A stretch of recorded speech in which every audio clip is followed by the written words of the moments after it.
You are listening to I Am Refocused Radio with your host, Shamaya Reed. This show is designed to inspire you to live your purpose and regain your focus. And now, here's your host, Shamaya Reed. Hey, welcome to I Am Refocused Radio once again. Man, we are here, and man, we have another amazing show lined up for y'all today. Today, we have a special guest, and we'll learn everything about his story. His name is Duncan Bhaskaran Brown. We have a website that we can give you for the show notes, but I'll give it to you right now. It's bhaskaranbrown.com. We're going to learn everything about him being a speaker, an author, and also we're going to learn a little bit about alcohol. And I know that's a cliffhanger, but first and foremost, Duncan, how are you doing today, man? I'm good. Yeah. I'm happy to be here. Looking forward to having a good old chat with you. And the reason why I left that cliffhanger is because the topic for today's show is talking about alcohol being an epidemic, man, because that's something that not everybody wants to talk about, but apparently, I think this is a good topic for us to discuss. So first and foremost, man, kind of share with our audience a little bit about what you do. So I help people. No, I don't really help them to stop drinking. You know, what I think I do is I help them to start living. And I do that because that was kind of my journey. You know, I got to a point where I was drinking an awful lot. It wasn't helping me be the person I wanted to be. It wasn't, strengthening my relationships or making me feel good. And when I stopped, it's the best thing I have ever done. Don't tell my wife I said that, but it gave me a lot of energy and happiness and peace and focus. And that's really what I want to give to other people. I just want to share the love.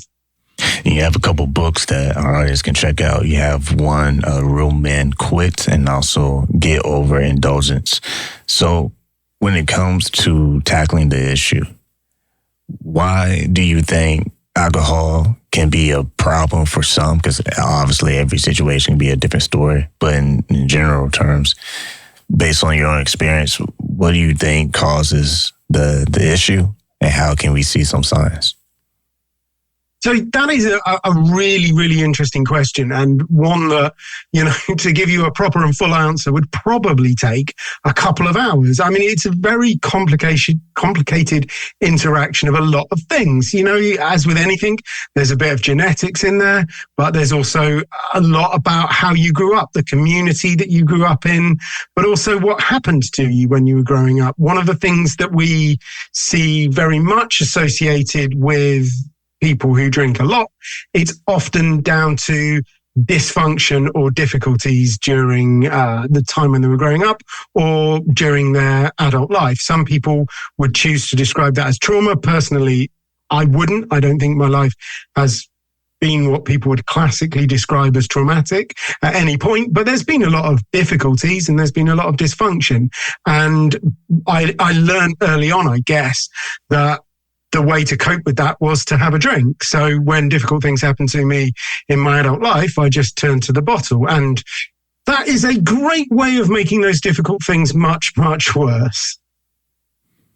When you look at the opportunity to address the issue, you have a personal story. So let's tap into that. You went from drinking, smoking, eating junk food to having energy, having more focus, and having more peace and happiness. Kind of take us back to the process where you notice, hey, I have a lack of peace, a lack of focus and happiness. And what was some of the steps you took to correct that issue? What I think is really interesting is I don't think I ever really noticed how bad it had gotten. It was after I stopped, and then all of a sudden I had all of that wonderful things. That was kind of the thing. So I guess it came to a head round about the time my wife and I decided to start a family. We were like the typical smiling, naive, totally stupid couple. My wife got pregnant and we were just wandering around in a daze. And it was all fantastic and it was wonderful until, she had a miscarriage, and all of a sudden it was not wonderful and it was not fantastic. It was quite the opposite. And as I said, when the difficult things happen, I only knew one thing to do, and that was to grab a bottle of wine and pour myself into it. And I look back on it now and I can see very clearly that was absolutely not what my wife needed at the time. It was incredibly hard for her, and I just wasn't there for her. But over the course of a couple of months after that, I think, I started to question what I was doing with my life. What was I here for? What was the point of Duncan? And it never got quite to a nice, neat staring in the mirror at 4 a.m. with this question buzzing through my mind. But I can see now it came down to one simple question. What did I want? Did I want another drink, or did I want a family? Of course, the good news is I made the right decision. And almost 9 months to the day after I stopped drinking, our beautiful daughter was born. And that honestly brought around a whole new set of problems, but they're good problems, aren't they? Yes. And with that point, speaking on family, did you see yourself just limiting alcohol, or did you personally said this is not for me and you just took it off your list? I tried limiting alcohol almost every day. I thought I'll just have the one, but it never quite worked out like that. So I think I'd gone far enough down that particular road that I was sort of aware that there was no limiting it of it for me. So it had to be pretty much all or nothing, and all wasn't really working out so well. So I thought I'd try nothing. And it turns out I think that's the easiest way to limit your alcohol, is to not drink any of it, because as soon as you drink the first, it does kind of impair your decision making, doesn't it? Yes, that can't be argued. That is facts. If you have too much, it definitely will be an issue. When it comes to society, how do you feel about alcohol with, our different cultures? Because obviously, different locations, whoever listens to this podcast, but in general speaking, what do you think could be causing some of the, I guess you can say, influence of getting people to drink excessively? Yeah, I think as a society, and I mean, I think, I'm obviously British, but I think that the rates of people that drink in Britain and America are broadly similar. And I think we have a similar sort of attitude towards alcohol. And I don't think we have got to the point where we're actually discussing it as a society. And that's why I'm so grateful for you to give me the opportunity to kind of try and bring people to awareness to it a little bit. We see a lot of images and we hear a lot about alcohol, but that's not a discussion. That's usually advertising. And I think I would like people to go into it with a little bit more awareness. I didn't know that that alcohol caused cancer before I started drinking. I didn't know that about 1 in 3 white British guys end up with a problem. So that was my odds when I started drinking, 1 in 3. And those aren't particularly good odds. And I didn't know that. And I don't think those are the kind of things that we talk about anywhere near enough. And I don't think the media particularly helps. The media likes to jump on new things. And of course, alcohol isn't particularly new. It's been a problem for a long time. So lots of people die every year drinking alcohol, but that's not news, is it? Because it happened last year. Once again, listen, I'm Refocus Radio, talking to our guest today, Duncan Bhaskaran Brown. You can go to this website, bhaskaranbrown.com. Further, the question, follow up to that, what you just said is, as individuals being responsible, in our own communities, what was some of the things we can probably look into to maybe shift the conversation of say, hey, like, we're not telling you can't have one, but we're kind of telling you, watch out for maybe some bad habits and bad choices that lead you down, a dangerous path. Yeah, absolutely. And I'm not here to tell anyone what to do. You know, I made a proper mess of my life for years. It would be a bit rich, me telling people what to do. And look, you know, if you want to drink and you believe that you can drink in a low risk, moderate way that doesn't impact on your life and doesn't cause you any problems, then go wild. Don't let me stand in your way. I would like us to have slightly more of a nuanced conversation than just laughing at, you know, people who say things like it's wine o'clock. You can't drink all day if you don't start in the morning.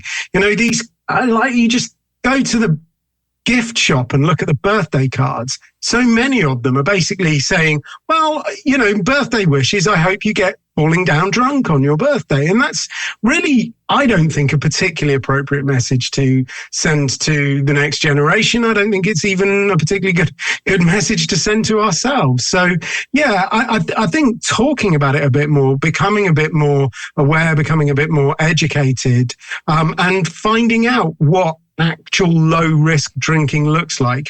Because if you look at the studies that have been done on this, there's a sizable proportion of people who think that moderate drinking is anything that starts after 9 a.m. You know, so long as you're not putting vodka on your cornflakes, it's all moderate drinking. And that is, of course, just flat out not true. I was drinking in a very severely dangerous way. I never drank in the morning.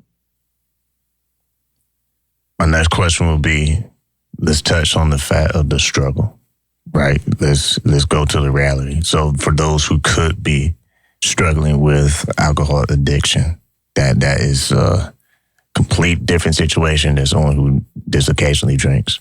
What are some resources that are available to them? I think if you're concerned that you've got a bit of an issue, then well done. You know, you have taken the first step. Just thinking about it and contemplating it and starting to become aware of it is always the first step. I mean, you can't solve a problem you don't know you have. So if you've become aware of it, great job. Unfortunately, it is, of course, only the first step. The good news is there is so much help out there. I know that, you know, Alcoholics Anonymous is a worldwide organization. There is a huge number of them in America.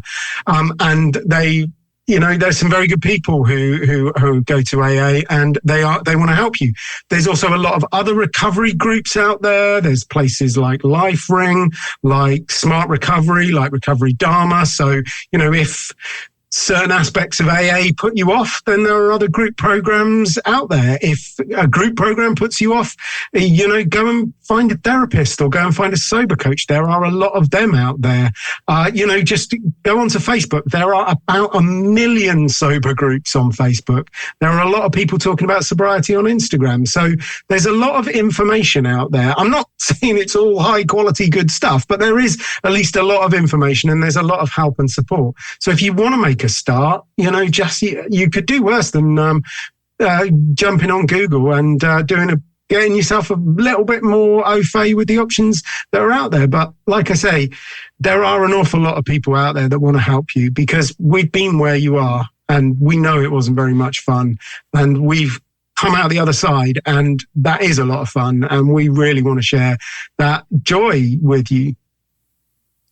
For those who are listening right now, for you personally, what resources did you feel best served you in your situation? And what's some of the things someone's listening right now that might be having an issue that they can look forward to, you know, that hope that, you know, they can get past this? Yeah, so I come from a school of thought that's very pretentiously called cognitive realignment. All that means is what I did when I stopped drinking was I changed my beliefs about drinking. So before I stopped, I believed that alcohol was very necessary for me to deal with stress, that I couldn't cope with my life without alcohol. I couldn't socialize. I couldn't be creative. I couldn't concentrate. I definitely couldn't handle emotional pain without alcohol. That was what I believed. And once I changed those beliefs and I started to believe that actually for years it had been causing me a lot of my emotional pain, it had been causing me a lot of stress, that it had been hampering my creativity and it got in the way of my socializing. Once I changed those beliefs, then actually the action bit of it was pretty easy. Now, there are a lot of people who work in that kind of space. Alan Carr is a very famous proponent of that. He wrote The Easy Way to Stop Smoking, but he also wrote a couple of books about stopping drinking. They're very good. This Naked Mind by Annie Grace is very good. There's also this other book. If you happen to be male, then you probably want to look at Real Men Quit by Duncan Bhaskaran Brown. That's just about the best book out there. Once again, talking to our guest today, Duncan on Refocus Radio. And my next question, man, is when it comes to organizations, we see a lot in the U.S. One of the most popular organizations that I know of, and a lot of people know here, is Mothers Against Drunk Driving. They've been around for a good while, and we know that they're really vocal about it. My question for you is: do you think men are as vocal or should work on being as vocal as women are addressing this issue? Yeah, I think that really hits it on the head. I think that's part of the problem.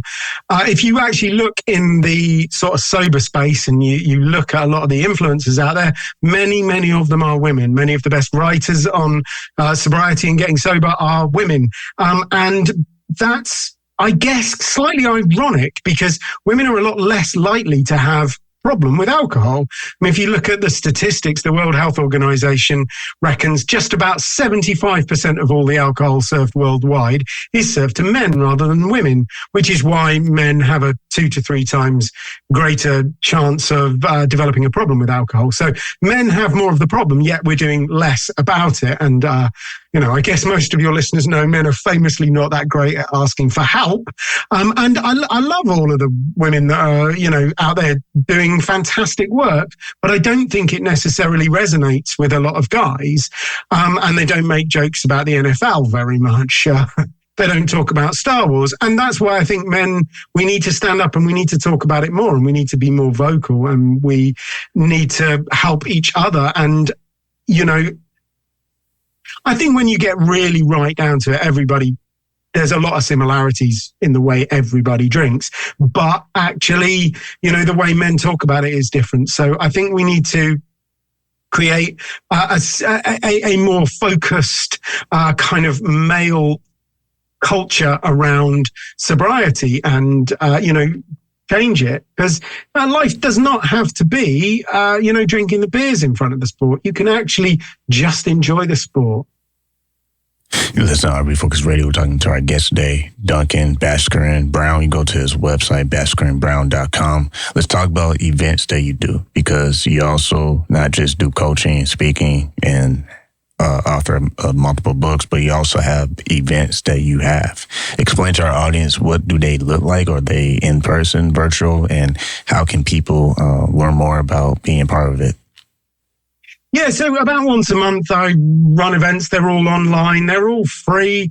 The topics vary. It's just been the summer. We did the Staying Sober in the Summer kind of a thing in the run up to Christmas. We'll be doing how to get through the holidays. But yeah, they're just sort of some free information. They tend to be aimed at people who have already stopped drinking and, helping them to maintain their sobriety, because I don't want to say it is easy to stop drinking, because that I think is unfair to a lot of people. But actually getting sober, getting to that point where you're not drinking anymore is the easy part. Staying sober is often bit harder and it has other challenges. Well, I mean, many of them are the kind of challenges you will recognize from life, but they are a little bit different when you stop drinking. So that's why we run events mostly to try and help people who've stopped drinking to stay stopped and, go from that kind of point in their life where they're stabilizing to actually succeeding. And that's a lot of the work that we do these days. Also do some events, usually round about the new year, to help people to stop drinking. And to follow up on that, when you look at your own personal journey doing this, being able to remain stable and, trying to not go backwards, but keep pressing forward, what's some of the things that you feel seem to work for you as far as maybe accountability and just understanding that you don't want to go backwards where you used to be? Yeah, I mean, I before I say all of the stuff that I've done, I think it's important to recognize a kind of fairly obvious fact that a lot of people don't kind of acknowledge in the sober space. Unfortunately, I am quite lucky.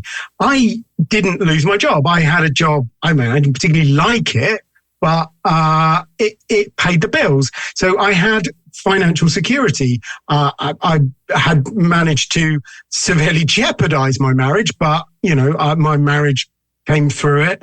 So that is a big bit of support. I also live close to my family. I've got a lot of friends. I'm involved in my community. So I had a lot of the kind of protective things already in place. And I know that that's not true for everybody. So when I sort of talk about things like, well, I learned trigger management, that I learned that from a very strong base. And I think trigger management is a really, really important thing because, you can't suddenly live in a world without alcohol. I went to a wedding last night, as it happened, and most of the people there were drinking. And you've got to find a way to navigate things like that. Because if you don't find a way to be in situations where lots of people are drinking, then you are going to miss things like, my best buddy from university, it was his wedding. I wouldn't want to miss that, would I? So trigger management is very important. Emotional intelligence is pretty important as well. That's one of the things that comes up time and time again when I interview sober superstars. The ability to recognize and manage your emotions. That's absolutely huge. And connection. You really do need other people around you. You need a good set of people to support you. They don't actually have to be sober. That's one of the things that I think people get a bit confused about. They think, well, AA works because you're always around sober people, but that's not the only way to do it. I look at my hobbies now and I largely do them with people who drink. It's just the hobby itself is something that you do sober. So I just spend a lot of time on my rollerblades, and you've got to be sober to do that.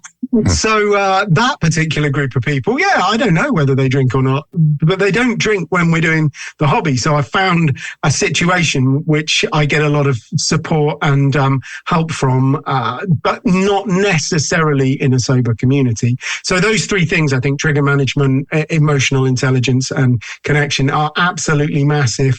And they all tend to kind of lead towards self-awareness, which is a huge subject and probably another interview in and of itself.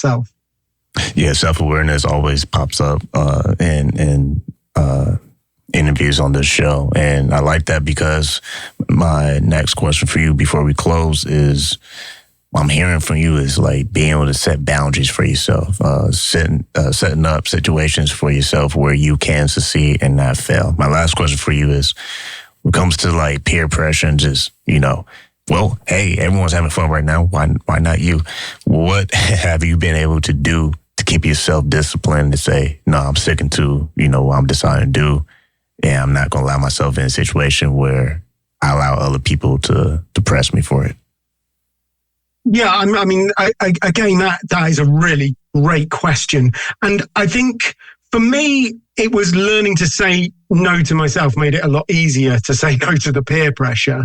And again, that all kind of comes back to the beliefs. I last night stood around a lot of people who were drinking, and I did not feel tempted to drink one little bit because I do not believe that my evening would have been enhanced by drinking alcohol. In fact, quite the opposite. And if I didn't believe it at the start of the evening, I certainly believed it by the end of the evening, because I'm not going to mention names, but there were a couple of people who definitely drank too much, and they were very happy and very jolly, but I don't think they were really what I would class as enjoying themselves, because I think to enjoy yourself, you have to remember what happened. So, that's, for me, because I just don't believe it's going to do anything for me, it makes it incredibly easy. And actually, that group of friends, I've known them for, well, longer than I care to remember, I suppose, because that'd give away my age, wouldn't it? But I've been sober for 9 years. They've totally accepted it. In fact, Charlie, I will name Charlie. I love Charlie, and she kept trying to buy me a drink. I mean, not an alcoholic drink. She was going to the bar and she kept trying to buy me a drink because she was trying to be nice. And it's like, well, yeah, thanks, Charlie. I appreciate it, but there is a limit to how much apple juice a guy can drink. Last question is for our listeners out there. I mentioned that you do coaching as well. For the listeners, can you explain your coaching services, and especially if those who, after they seek professional help, because we always inquire that people do seek professional help. If you need medical attention, doctors, whatever you need, make sure you always get professional help out there. But if someone's looking for additional help and resources, explain how your coaching works and who's a good fit to be in your programs.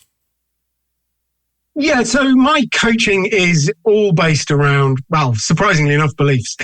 That's the thing that I like to get to grips with people. So we work very much on their beliefs. Once the beliefs are kind of in the right place, then we work on what I would call thought management. Some people talk about cravings, but I don't think that's particularly useful.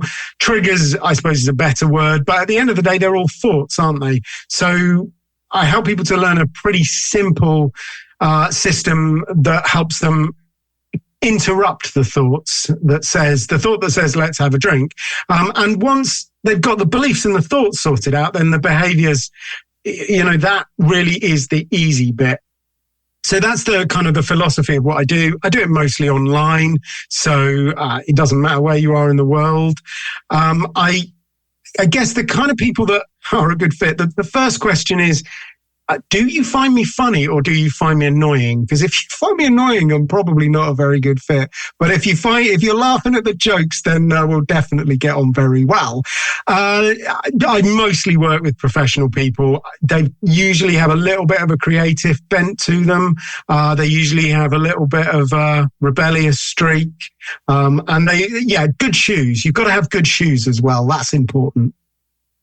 This is Refocus Radio, talking to our guest today, Duncan Bhaskaran Brown. Go to his website. It's super easy. It's bhaskaranbrown.com. Make sure you get his books. He has, like I said earlier, interview. He has a couple of books you can check out, but also check out his events and his coaching services. Last but not least, man, if someone's listening right now and they want to contact you, what's the best way they can find the opportunity to make that connection with you? Yeah, well, as you said, bhaskaranbrown.com. You can find all of our links to the socials there. We're pretty busy on LinkedIn, Instagram, and Facebook. You can message me anytime. Bhaskaran is not necessarily the easiest word to spell. So if you actually just put getover.uk, that's getover.uk, into the internet, that'll take you to a little bit of my website. And there you can download a copy of my first book, Get Over Indulgence. That's PDF or Kindle. That's absolutely free. You can have a look at that one, and if you like the jokes, then get in touch, and I might be able to help you a little bit more. But yeah, absolutely. I'm super passionate about this. So if people have got any questions, please get in touch. I might not be able to help you, but if I can't help you, I'll bet you grass to gold I'll know somebody who can. Like I always want to say to you, Duncan, thank you for your time, man. I really, really appreciate it. And thank you for giving me the opportunity.